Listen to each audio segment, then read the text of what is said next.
अभी एक नया पार्टी बन के आया है जिसका नाम है जयराम महतो। सारे युवा को फिर इसने बरगला दिया है। इस वक्त सारे युवा इस वक्त लगातार उसके पीछे पीछे चल रहे हैं क्योंकि एक नई भविष्य मुझे मिलेगी।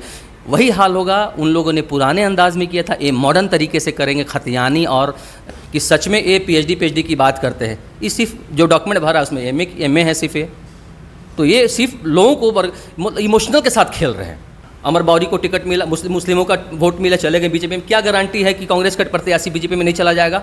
इस वक्त सोचिए कि मैं एक चिकित्सक होने के नाते मेरा कहाँ बहुत ज़्यादा दौरा हो रहा है या कहाँ बहुत ज़्यादा मेरा रोड शो हो रहा है। आखिर इतना धन कहाँ से आ रहा है? मैं भारत सरकार से मैं मांग करूँगा कि उनकी जाँच हो, उनके पास इतना जो प्रोग्राम हो रहा है इसका पैसा कहाँ से आ रहा है। अगर वो दिखाते हैं चंदा है तो ये बिल्कुल गलत है। कि जो झारखंड में जो पैदा लिया, मैं ये नहीं बोलता हूँ कि कोई आया तो, लेकिन जो झारखंड में पैदा लिया, मुझे लगता है कि उन सबों को निवासी यहाँ मानना चाहिए।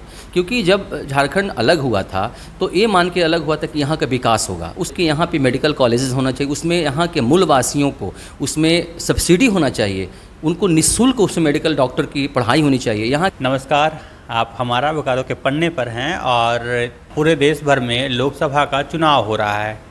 और चुनाव हो रहा है तो प्रत्याशी लोगों के बीच जा रहे हैं अपने वादों के साथ, अपने इरादों के साथ, ताकि लोग उन्हें अपना प्रत्याशी चुन सकें और जो उनकी समस्याओं को राष्ट्रीय पटल पर रख पाएंगे। हमारे साथ डॉक्टर पी नैयर हैं, आज़ाद समाज पार्टी के उम्मीदवार हैं। सबसे पहले कैसे हैं सर आप? हाँ, मैं बिल्कुल हूँ अभय जी, और बहुत बहुत शुक्रिया आपका कि आपने मुझे मौका दिया आपके चैनल पे अपनी बातों को रखने का। इसके लिए बहुत बहुत धन्यवाद आपको। सर, चिकित्सकीय पेशा काफ़ी नोबेल पेशा होता है, वो भी एक सेवा का क्षेत्र होता है। क्या राजनीतिक महत्वाकांक्षा जाग गया कि चुनावी समर में उतर गए आप? देखिए, लगातार मैं 25 सालों से सेवाएं करते आ रहा था, ग्रामीण एवं उत्तरी क्षेत्र हो या विस्थापित हो, खटाल हो, झुग्गी झोपड़ी हो, सब जगह पे लगातार मेडिकल सेवाएं करते आ रहा था मैं। और विभिन्न तरह के जो प्रशासनिक जो पीड़ित लोग होते हैं उन लोग की सेवाएं लगातार करते आ रहा था, गरीबों की मदद करते आ रहा था। उस कंडीशन में मुझे लगा कि, और जो मेरे लोग जो साथ में थे उन लोगों ने कहा कि डॉक्टर साहब बहुत ऐसी चीज़ें हैं जो आप चिकित्सक लेवल पे आप इतना ही कर सकते हैं, इससे ज़्यादा करने के लिए आपको एक संवैधानिक पोस्ट की ज़रूरत है। जब तक आप संवैधानिक पोस्ट पे नहीं आएंगे आप लोगों को और ज़्यादा बढ़ के सेवा नहीं कर पाएंगे। तो इसीलिए मैं फिर इस पे डिसीज़न लिया और मैं इसमें आया। कौन कौन से वादों के साथ लोगों के बीच जा रहे हैं आप? क्या कर देना चाहते हैं? देखिए, सबसे अहम मुद्दा इस वक्त है जो पूरे देश में किसान जो है लगातार आत्महत्या किए हैं, किसान पीड़ित हैं, उनको सही मुआवजा नहीं मिल रहा है। धनबाद कोयला क्षेत्र के नाम से जाना जाता है, बोकारो इस्पात के लिए जाना जाता है, यहाँ विस्थापन का समस्या है, वहाँ पे भी कई सारी समस्याएं हैं, उनके बारे में क्या सोचें? देखिए, कल कारखाने हैं, जो कुलवरी है वहाँ पे मैंने अभी जस्ट बोला आपको कि मज़दूरों को सही मुआवजा नहीं मिल रहा है, उन्हें प्रताड़न किया जा रहा है। अलग अलग संगठन के द्वारा उनको दबा करके उनके हक को, उनकी आवाज़ को आम जगह तक पहुंचाने का काम जो है वो नहीं करने दे रहे हैं लोग। जो दबंगई के तरीके से वो लोग कोयले का खनन कर रहे हैं और लगातार कोयले, उनकी ज़मीन, जो वहाँ के गरीब तबके के लोग हैं, चाहे वो बोकारो की बात करें या धनबाद की बात करें, जिनकी अपनी ज़मीन है, उस ज़मीन पे कोयला जब वहाँ निकला है तो बड़े जो यहाँ के माफिया, कोल माफिया लोग हैं, उनको दबाने का काम करके उनकी जो ज़मीन से कोयला खदान से निकाल रहे हैं लोग, और उनको उसका मुआवजा उनको नहीं दे रहे हैं। तो डरे हुए हैं, शहर में सारे व्यापारी लोग डरे हुए हैं इस वक्त। सर, जो भी प्रत्याशी आ रहे हैं लगभग यही सारे मुद्दों के साथ आ रहे हैं। लोग आपको क्यों चुनेंगे? कुछ 4-5 कारण गिनवा दीजिए। डॉक्टर पी नैयर क्यों चुनेंगे लोग? देखिए, सबसे पहले चीज़ कि आप सही बोल रहे हैं कि सारे लोग इसी बात को, देखिए मैं कोई राजनेता नहीं हूं और मैं कई सदियों से कोई विधायक, सांसद नहीं हूं, या किसी चांदी का या सोने का कटोरी लेके मैं नहीं आया हूं। मैं मेहनत से यहाँ आया हूं और एक चिकित्सक होने के नाते अभी जो एग्ज़ाम्पल कुछ दिन पहले मुझे लगता है कि अभी यहाँ के जनता, झारखंड के जनता को मुझे लगता है कि वो भूले नहीं होंगे जो वो पल था, जो कोरोना में मैं ही वो इंसान था जो गठबंधन की सरकार में लगातार मैं वहाँ पे 108 नंबर जो सरकारी जो नंबर टोल फ्री होता है वो लोग उसको भूल गए थे। हमारा ही नंबर लोगों के घर घर में था, पंचायत पे, ब्लॉक पे, शहर में, गांव में, सारे हॉस्पिटलों में जो मुहैया जिस तरह से मैंने टीम बना कर लोगों की मदद किया था। मेरे लिए कोई जात पात नहीं, कोई बाहर भीतरी की बात नहीं कर। अभी लोग बाहर भीतरी की बात कर रहे हैं, लोग अलग अलग तरीके से बात कर। मैं एकदम फैक्ट बात कर रहा हूँ कि मैं निस्वार्थ होकर के मैं उस वक्त अपने घर 6 महीने के बच्चे को, बूढ़े बाप माँ को छोड़ के मैं वहाँ था। उस वक्त कोई राजनेता नहीं था, ना कोई विधायक, ना कोई सांसद, ना कोई जनप्रतिनिधि यहाँ पे था। उस समय आप कांग्रेस पार्टी में थे? मैं था कांग्रेस पार्टी में। जब चिकित्सकीय पद था कोई आपका? वो मैं वहाँ पे हेल्थ डिपार्टमेंट का मैं चेयरमैन था, और साथ साथ में मैं अपने जो मुझे जिम्मेवारी जब उस वक्त मुझे मिली थी, मैंने पूरे संगठन झारखंड में अपने संगठन को खड़ा कर दिया था, ब्लॉक स्तर पे, पंचायत स्तर पे। मतलब यहाँ तक ये था कि हर समाज के लोग इसमें हमारे साथ थे, सारे समाज के, सबको मैंने सम्मान दिया था। बहुत ऐसे जो लोग थे जो स्वास्थ्य विभाग से नहीं थे, आम लोग थे, जिसको मैंने मौका दिया और आज एक प्लेटफॉर्म दिया, जो आज वो अपने आप को एक नेता के रूप में लोगों के बीच में मतलब आपने जो काम किया तो वो तो उस दल के लोगों को फ़ायदा हो जाएगा कि वो लोग भी सब सपोर्ट करने के लिए आएंगे डॉक्टर पी नैयर को? नहीं, मेरे साथ छला गया है। मेरे साथ जो कांग्रेस झारखंड की जो कमेटी है, इन लोगों ने मेरे साथ छला है, और जब सम्मान देने की बात आई तो मुझे दरकिनार किया गया। मेरे ही ब्लॉक से मुझे जहाँ के मैं PCC ICC मेंबर बनता, दूसरे लोगों को वहाँ ला के बनाया गया, वहाँ भी दरकिनार, क्योंकि यहीं से रहने वाले बोकारो के ही लोग जो सीनियर पद पे इस वक्त बैठे हुए हैं, उन लोगों ने दो तरफा काम किया। जो उनके करीबी लोग थे, जो उनको चपलूस करते थे, उन्हें कहीं न कहीं मेरे प्रति मतभेद पैदा किया और मुझे दरकिनार करने का जो सारे पदों से फिर मैं इस्तीफ़ा दिया, क्योंकि जब मुझे सम्मान ही नहीं चिकित्सा होने के नाते, तो मुझे वहाँ रहना मुझे वाजिब नहीं समझा मैं वहाँ पर। अच्छा, चिकित्सा के साथ साथ शिक्षा एक अहम स्थान रखता है समाज के उत्थान के लिए।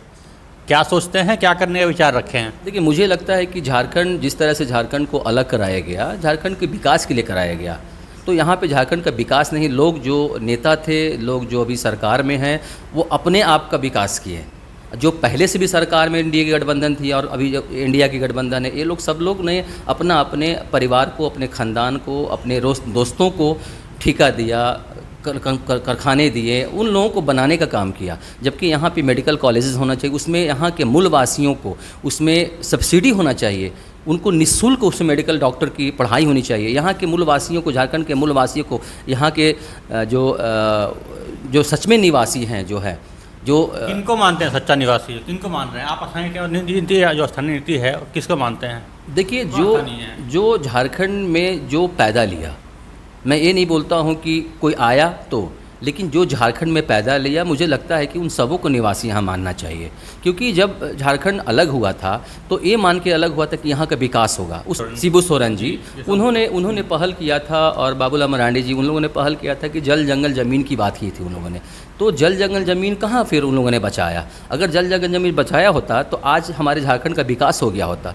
दोनों ने अपने आप को, अपने पार्टी को, अपने संगठन को बनाया है, अपने लोगों को बनाया है। और आप उठा के इस वक्त देख लीजिए, कहते हैं यहाँ के वासी, यहाँ के मूलवासी वो, और उनके इर्द गिर्द जो लोग हैं वो किस स्थान पे हैं, ये यहाँ की जनता को समझनी होगी इस वक्त। तो आज के दौर में एक वो दौर था, उसके बाद फिर आए आपको आसू पार्टी आई, तो लोग सारे युवा जो थे उनके पीछे चल दिए कि शायद हमारा कल्याण करेंगे, हमारे भविष्य को ये बनाएंगे।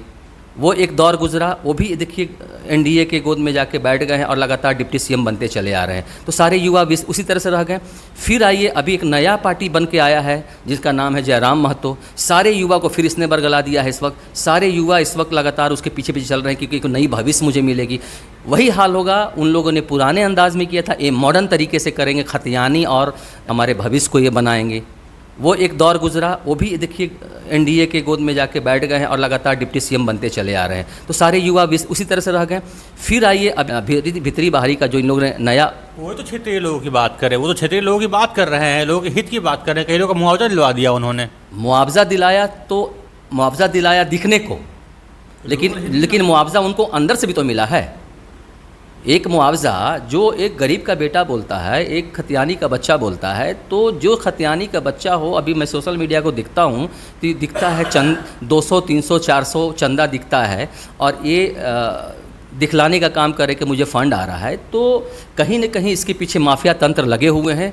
इस वक्त सोचिए कि मैं एक चिकित्सक होने के नाते मेरा कहाँ बहुत ज़्यादा दौरा हो रहा है, या कहाँ बहुत ज़्यादा मेरा रोड शो हो रहा है, आखिर इतना धन कहाँ से आ रहा है? मैं भारत सरकार से मैं मांग करूँगा कि उनकी जांच हो, उनके पास इतना जो प्रोग्राम हो रहा है, इसका पैसा कहाँ से आ रहा है? अगर वो दिखाते हैं चंदा है तो ये बिल्कुल गलत है। लोग चावल दे रहे हैं 10 रुपया 15 रुपये, जहाँ जा रहे हैं लोग दे के भेज रहे हैं, हाथों में पकड़ा देना सब दे रहा है कि लीजिए आप ये रखिए चुनाव लड़िएगा। ये प्री प्लान के तहत में किया जा रहा है।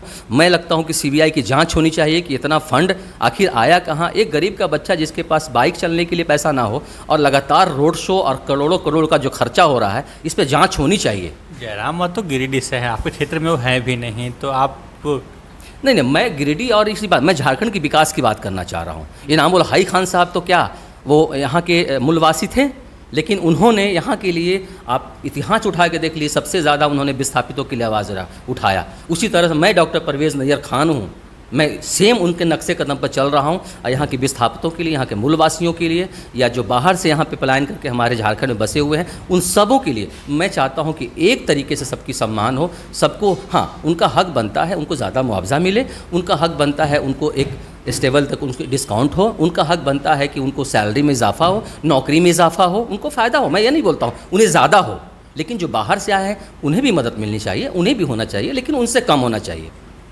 जिस प्रकार आप गुस्से में हैं, अपना मुख्य प्रतिद्वंदी किसे मान रहे हैं आप? मैं तो किसी को नहीं मान रहा हूँ भाई, मैं फैक्ट बात बोल रहा हूँ। देखिए सब लोग इस वक्त बोल तो रहा हूँ ना, एक मैं इतिहास बताया, पहले शिबू सोरेन जी ने बरगलाया, बाबूलाल मरांडी जी ने बरगलाया, फिर आसू के जो सुप्रीमो हैं, जो आपके सुरेश महतो जी ने बरगलाया, अब जयराम जी बरगला रहे हैं। तो आखिर युवा कब तक बरगलाए? देखिए मैं सच्चाई बता रहा हूँ, सांसद बनने के बाद या विधायक बनने के बाद जैसी संगठन इसकी खड़ी हो जाएगी, जैसे इसके लोग हो जाएंगे, आप तान बान शान, जब अभी कुछ नहीं है तो तान बान शान इतना देखने को मिल रहा है। ये लोगों को इवेंट प्लान के तहत में इनको फंडिंग किया जा रहा है कि बाकी पार्टियों को डैमेज करें। अगर डैमेज नहीं कर पाएंगे तो आपको सामने सब कुछ आएगा। मैं जांच की मांग करूंगा कि इन पे जांच हो कि सच में ये पीएचडी की बात करते हैं। ये सिर्फ जो डॉक्यूमेंट भरा उसमें एमए है सिर्फ ये, तो ये सिर्फ लोगों को इमोशनल के साथ खेल रहे हैं। यहाँ के क्योंकि सीधे साधे झारखंड के लोग वासी बिल्कुल सीधे साधे लोग हैं, इन लोग इमोशनल के तौर पे अपना जाति कार्ड और अपना खतियानी और अपना जो भीतर की बात हो इस पे खेल रहे हैं। ये तो गलत है, बिल्कुल गलत है। आप स्थानीयता के बारे में आप क्या विचार रखते हैं? आप मान लीजिए चुन के चले आते हैं, तो आप इस पर क्या विचार रखते हैं? आप किन को मानिए? देखिए मैं ही एक शख्स हूँ जो मैंने यहाँ के राज्यपाल महोदय को मैं लेटर लेके गया था, अपने विस्थापित जो उत्तरी क्षेत्र के जो लोग हैं उन लोगों को साथ। मैं पहला शख्स बंदा हूँ जो, मैं रहने वाला बिहार का हूँ, लेकिन मैं झारखंड में करीब 2003 से मैं यहाँ हूँ। मेरा ससुराल गिरिडीह में है, 1919 से लोग हैं यहाँ पर सारे लोग। तो क्योंकि हमारा सारा कुछ गिरिडीह से बिलोंग कर रहा है। बिहार में भी है आपका? बिहार में हमारी ज़मीन जायदाद हमारे बिहार में है, हमारा गिरिडीह में, क्योंकि हमारा बोकारो में भी हमारा है। तो मैं ये कहना चाह रहा हूँ इस वक्त कि जिस तरह से इन लोगों ने बरगलाने का जो काम किया है, मैंने लिख करके आपको राज्यपाल महोदय यहाँ दिया था कि 70% ये मेरा ही सिस्टम बनाया हुआ था कि 70% यहाँ के मूलवासियों को हक मिलना चाहिए। 30% आपको मूलवासी कौन? जो झारखंड के जो सच में जिन लोगों की ज़मीनें गई है, जिनके साथ छला गया, में भी है, झारखंड में भी रहते नहीं, हैं। वैसे त्योहार मनाने के लिए वो बिहार में जाते हैं। बिल्कुल नहीं, वैसे लोग की मैं निंदा करता हूँ जिन लोगों ने अपना ज़मीन यहाँ बनाया, जिन लोगों के अपने डॉक्यूमेंट्स यहाँ पे है, जिनका अपना कारोबार यहाँ पे है और जिनका अपना सारा डॉक्यूमेंट्स यहाँ मौजूद है। बिहार में कुछ नहीं है, जिसका बिहार में कुछ नहीं है, उनकी बात कर रहा हूँ, उन्हें 30% मिलनी चाहिए। लेकिन जिसका बिहार से भी बिलोंग करता है, उनका डॉक्यूमेंट आधार कार्ड यहाँ तो वोटर कार्ड वहाँ का है, वैसे लोगों को सच में मैं साथ दूंगा इस आंदोलन में, और वैसे लोगों को दरकिनार करनी चाहिए। एक पूरे देश में एक जहां आप रहते हो, आप वहां का गुण गाओ और वहां के हक के लिए एक ही कार्ड होना चाहिए, चाहे आधार कार्ड हो या वोटर कार्ड हो, उसी स्थान, ना कि दो जगह का है तो कानूनी जुल्म है। एक पूरे झारखंड में एक भी अल्पसंख्यकों को टिकट इन लोगों ने नहीं दिया, 5 राज्यों में कहीं एक टिकट नहीं दिया इन लोगों ने। मैं हक की बात करने आया हूँ, मैं जीत हार की बात नहीं कर रहा हूँ इस वक्त, मैं अपनी मांग के पूरा करने आया हूँ इस वक्त। आज़ाद समाज पार्टी संविधान की बात करती है, संविधानीय अधिकार देता है लोगों को कि वो कहीं से भी चुनाव लड़ लें। नहीं, मैं कहाँ बोल रहा हूँ, लेकिन ये लोग संविधान को कहाँ मान रहे हैं? बिल्कुल संविधान को अगर मानते हैं ना, दलित अल्पसंख्यक को भी टिकट दिया करते हैं लोग। मैं सिर्फ बात धनबाद की नहीं कर रहा हूँ। गुस्सा है परवेज नैयर को इस बात को लेकर? मुझे गुस्सा इस बात का है कि मैं टिकट वहाँ कराने वाला नहीं हूँ। मैं इस बात का गुस्सा हूँ कि किसी दलित के बच्चे को, किसी अल्पसंख्यक के बच्चे को टिकट इन लोगों ने नहीं दिया। CLP लीडर मुस्लिम, प्रभारी मुस्लिम, एक भी टिकट नहीं दिया। बीजेपी तो हमारा ऑलरेडी पहले से दुश्मन, ये डराता है, कांग्रेस डराता है, उससे लोग डरते हैं। लोगों को समझने की ज़रूरत है कि आप जिस वोट को, जिस तरह से बाबूलाल मरांडी को मुस्लिमों का वोट मिला, चले गए बीजेपी में, अमर बावरी को टिकट मिला, मुस्लिमों का वोट मिला, चले गए बीजेपी में, क्या गारंटी है कि कांग्रेस का प्रत्याशी बीजेपी में नहीं चला जाएगा?